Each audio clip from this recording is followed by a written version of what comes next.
இந்த வயதானவர்களை பற்றி நீங்கள் என்ன ஒன்றுமே சொல்லலைங்க.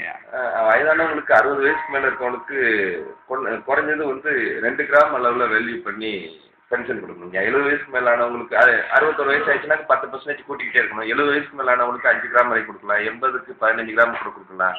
90 வயசு தாண்டினவங்களுக்குலாம் நம்ம 30 கிராம் தரலாம். 100 வயசுலாம் வாழ்ந்தவனுக்கு நம்ம 50 கிராம் கூட மாதம் தரணுங்க. 110 வயசு ஆயிடுச்சுன்னா அவனுக்குலாம் 75 கிராம் தந்து நல்ல மாதம் கொடுத்து என்ஜாய் பண்ண சொல்லுவோமே. 120 வயசு முழு வயசு அடைஞ்சவனுக்குலாம் 100 கிராம் மாதம் தருவோமே. ஒன்றும் இருக்கிறதே கொஞ்சம் பேர் தான். அப்புறம் அந்த போலி தயாரிப்புகள்லாம் ரொம்ப கொடுமையாக இருக்குங்க. அதுக்கெல்லாம் கடுமையான தடை வேணும். அது போக இந்த நீங்கள் ஹாஸ்பிட்டால்ஸ்க்கு நீங்கள் இந்த ஃபயர் மேனேஜ்மெண்ட்டில் மட்டும் அதை யூஸ் பண்ணிக்கலான்னீங்கல்ல, அதை தவிர்த்துட்டு ஹாஸ்பிட்டால்ஸ் எல்லா இடங்கள்லையும் தடை பண்ணி தாங்கி ஆகணும்.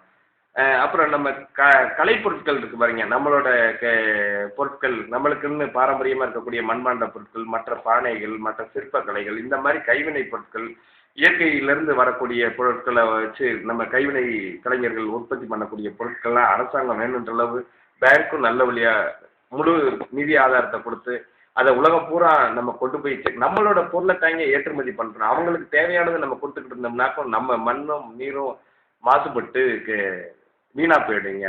நம்ம அப்போ உணவு கூட நம்ம ரொம்ப கஷ்டப்படுற சூழ்நிலை உருவாகிடுங்க.